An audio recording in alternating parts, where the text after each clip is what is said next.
good evening, good morning, good something. This is 13 minutes to midnight. I hope I find you well. This is episode 6, C plus 26 of quarantine. It's been 2 weeks since I've had an episode. Though I'm home, life is busy with a 3-month-old and a toddler, and many projects to get done, and still continuing on with school stuff. Time escapes me sometimes. So hopefully I can continue, pick the pace up. I got a couple ideas for upcoming episodes here in the near future. So we'll see what I can come up with in this next week. There's some important historical things that I would like to talk about. But anyway, talking about random right now, going off the charted acronym. This weather's been crazy. It's like someone who's sober one minute and drunk the next moment. It was 80 degrees yesterday, running around. Daughter, played in the pool for a few minutes, being silly. And then today it's like I go outside, I get wind chill, and my bench out by the fire pit is in my little creek that I made, flipped over 3 times, So this weather's been crazy. And in the south, there's tornadoes going on already. So yeah, this weather has been absolutely bonkers, random. In western Nebraska, they had a blizzard, I think it was. So a lot of things going on right now. Weather's being very unpredictable. Now, title of this episode, Federalism, Abe's Cabinet, and a Review.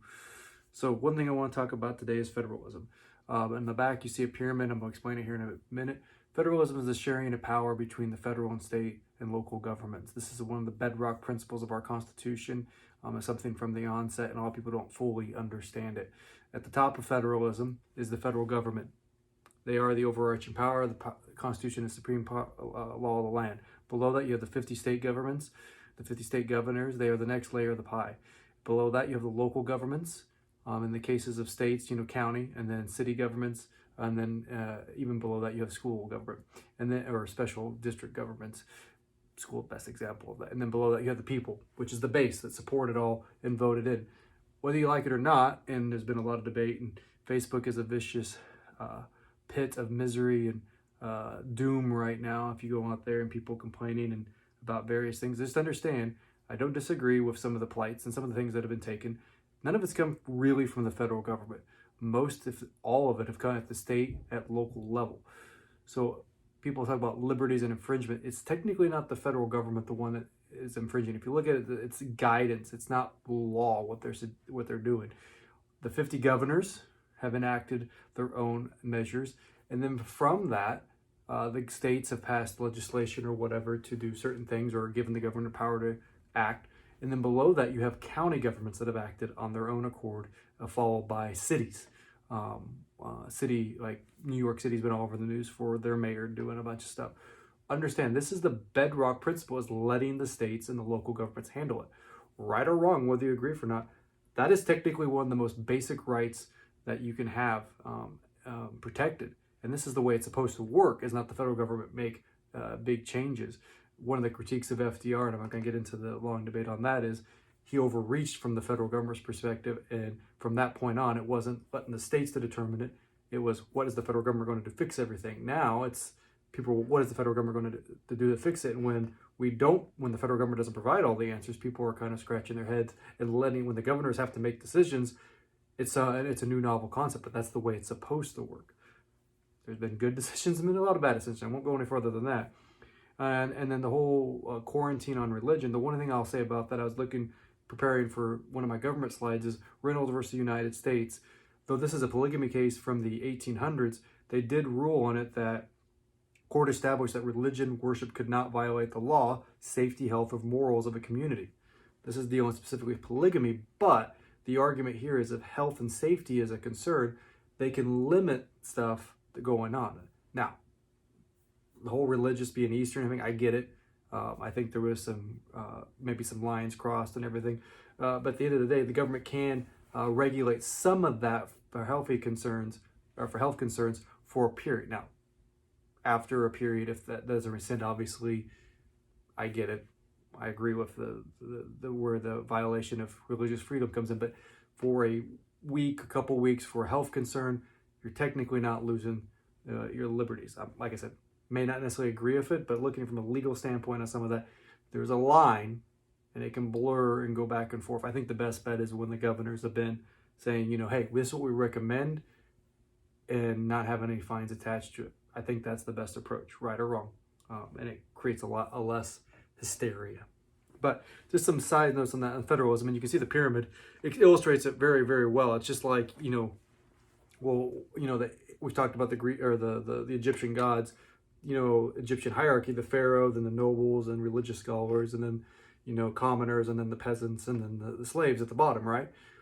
That's the way the federal government, all the powers at the top. But in our federalism, power is also at the base, the foundation, which lies at the people. So if you don't like something to happen, go vote and change it. That's what I'm going to tell you right now, because most of these decisions have been made at the local or state level, where you have the most representation in this country. Now, moving past that, moving on to Lincoln's cabinet. So we talked about Washington's cabinet a couple weeks ago. I want to talk about Lincoln's cabinet today, and there's a lot of stuff that I could dive into with Lincoln's cabinet. I will tell you this: Lincoln was not the original Republican nominee or the front runner. Now, nomination process is a lot different. Usually, those people that wanted to be president, their name would be brought to a convention, and they'd crowd the convention hall, and the name would be, that's how you get all your supporters there, and they'd vote for you before this whole primary system. Now, in this case, the 1860 nomination was held in Chicago, Illinois, benefit to Lincoln, and he had kind of rose into fame with the whole Stephen Douglas debates and such. But William Seward and Samuel Chase, and another guy, Simon Cameron, had all kind of emerged as favorites. Seward probably being the biggest favorite, but they all lost out to Lincoln, home turf, and Lincoln wins the presidency, right? Well, Lincoln brains these guys in, and this is something that's unheard of, and gives them jobs. The vice president was a guy named Hannibal Hamlin. He was not really important with a lot of the stuff. He will be replaced by Andrew Johnson in 1864. But what Hannibal does is he kind of helps Lincoln orchestrate to build this cabinet, and he also pushes Lincoln to use Negro soldiers later on. But Hannibal helps Lincoln brain these people and build a cabinet that is worthy. The most important, William Seward. William Seward serves with Lincoln from day one. I mean, he doesn't agree to like inauguration day to do this, but he becomes Secretary of State. Him and Lincoln were, rivals, but they become really good friends. And honestly, Seward is Lincoln's most his confidant. Like he's closest advisor. Seward would have probably been a good president in his own right if you actually look at him. He was from New York. He was the career that would make sense to be a president. Seward thought he could, would early on was better than Lincoln, kind of went around his back on a couple of things, but becomes very vital to Lincoln and then the Civil War movement. Secretary of Treasury Samuel Chase, senator from Ohio, did everything from Ohio, one of those Ohio legacy people. He was more radical, part of the radical Republicans that you'll see later on. Kind of more of an egotistical person in his own right, thought he was smarter than everyone else, but very powerful person that Lincoln brains in, and they probably never really got along. But the fact that Lincoln brought him in to kind of have him push his be Secretary of Treasury shows you that Lincoln did respect him to some degree. Secretary of War was Simon Cameron, a little bit older gentleman, Pennsylvania, kind of the Pennsylvania elite group right there, politicians. But he will be fired. Cameron, Secretary of War, obviously during the Civil War is important. Lincoln's going to fire him because he believed he was corrupt, which he was more probably worried about bureaucracy, patronage, giving stuff to his supporters.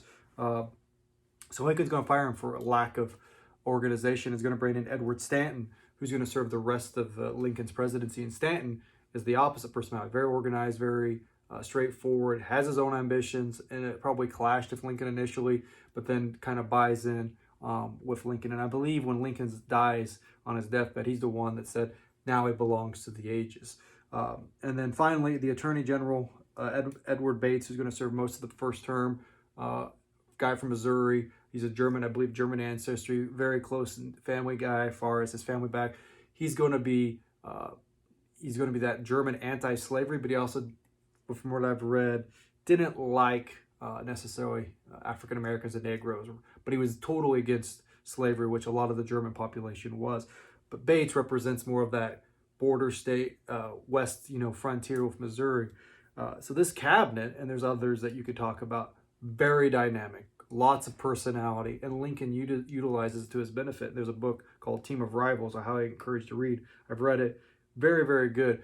But the thing about Lincoln was he usually had his mind made up, but he wanted feedback. He was not a yes man, and he wanted to have input from others. And sometimes he would change his mind when he was wrong. And, you know, you can look from the colonization aspects during Lincoln's presidency to his appointment of generals from McClellan, all the way to finally when he hit an ace in the hole with Grant. Lincoln did struggle with some decisions and was not perfect. And going back to the whole modern comparisons and stuff, you know, Lincoln did probably one of the most controversial federal breaches here of breaking federalism down, submitting habeas corpus, which does away with all the due process and allowing the states and the local governments to dictate them. When he submits habeas corpus, due process is gone. He can arrest and hold people without process. So in that respect, Lincoln is the most dictatorial president we've ever had. And there's no one even close to that, maybe until you get to FDR or Wilson during the war years. So that's something of importance. Now, here's Lincoln on leadership principles. I'll share a couple. I'm not going to give you them all. I'll tease them a couple throughout the future episodes. Explain yourself in writing. Lincoln says, write your things down in writing, and then you can either burn it, destroy it, or send it. You know, like you can send a letter, but sometimes the best practice, if you're angry about something, write it down and then destroy it. Don't anyone ever read it. It's kind of like venting, your cone of silence or your cone to get rid of stuff, you know, just venting. Instead of putting it on Facebook, Twitter, or whatever, you write it down, get it out, and then destroy it. And then the second one I'll say, set as a good example for subordinates and interact with them. So if you have someone that's beneath you, set a good standard and interact with them. That's the best example you can do, and that will be more leadership and stuff you can bestow upon them. So Lincoln's cabinet, very diverse, obviously led the country through a very difficult time, but I just wanted to highlight some of those individuals once again. Secretary of State William Seward, Secretary of Treasury Samuel Chase, Secretary of War Cameron, then later Edward Stanton, and then Attorney General Edward Bates. And there will be some that we replace second term, but they're not as important because they're kind of shorter lived or not as important to what the whole dynamic of Lincoln is. Now I want to talk about, shifting here, I want to talk about kind of I have a, you know, the charted, I have a deception. I want to talk about deception a little bit. Often we have villains that are often masquerade as heroes, no more than Jesse James. I made a devoted episode of Jesse James. I'm from Missouri. I do not like Jesse James. He goes down as a hero. He's not a hero. But there's a other group called Bonnie and Clyde. They, you know, kind of have this allure. In the 30s, they were very popular. They were stealing from the rich, giving to the poor mentality, the Robin Hood. Kind of same allure as Jesse, but they in cold blood murdered people. And in one of the cases, you know, Bonnie wrote what up, turned a policeman over and shot him in the face, something along those lines. So these are not good people. Movies of Bonnie and Clyde have come and gone, and they've usually depicted them as more of a folk hero types, positive light. Netflix movie, The Highwaymen. Obviously, Hollywood always takes some liberties, but with Kevin Costner, Woody Harrelson, stars Frank Hammer and Galt, I think his name was. Former Texas Rangers, you know, put on the chase of Bonnie and Clyde.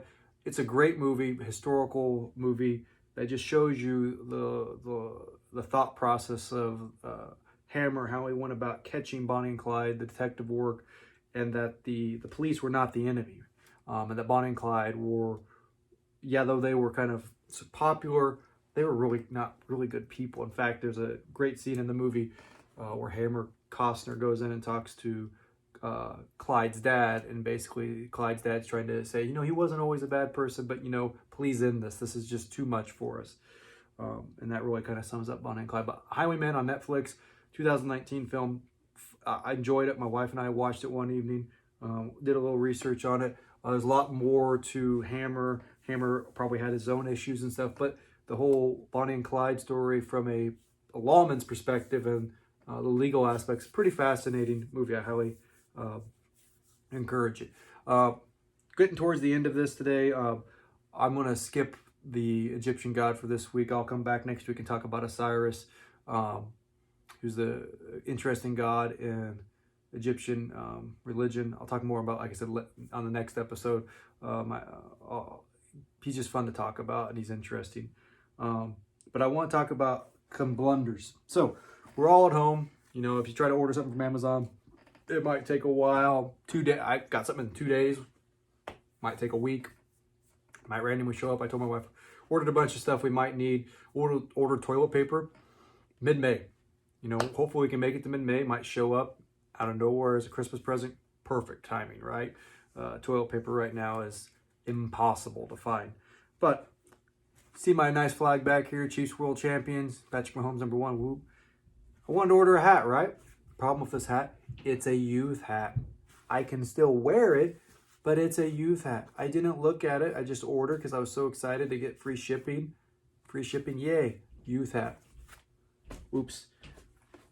Order trash bags. You know, we're going through a lot of stuff right now. Thought I'd get a good deal on trash bag stock up in the Amazon pantry. Mini trash bags. I got a problem with buying small stuff from a hat to bags. I don't know what my problem is. One thing I did not mess up was buying a 4-pack of my Lavazza coffee. But I need a lot of this the way things are going right now. Anyway, funny story just to end with, you know, always making mistakes. Now, I want to leave with a quote in this, you know, crazy area, and I try to have fun and light with a lot of stuff. It's a quote that I think really summarizes a lot of stuff that I've seen going on social media. And it says, guard against the impostures of pretended patriotism. People are going to go out there claiming all these things. They're going to say rights limited, or the government's going to try to take more rights. And the same token, watch out for what, you know, government's taking and giving. There's lines that can be drawn. I can tell you, studying Joseph Stalin and Mao, there's no lines that have come close to being crossed. There's some danger areas, yes. But guard against those, the imposters of pretended patriotism. And this is George Washington speaking.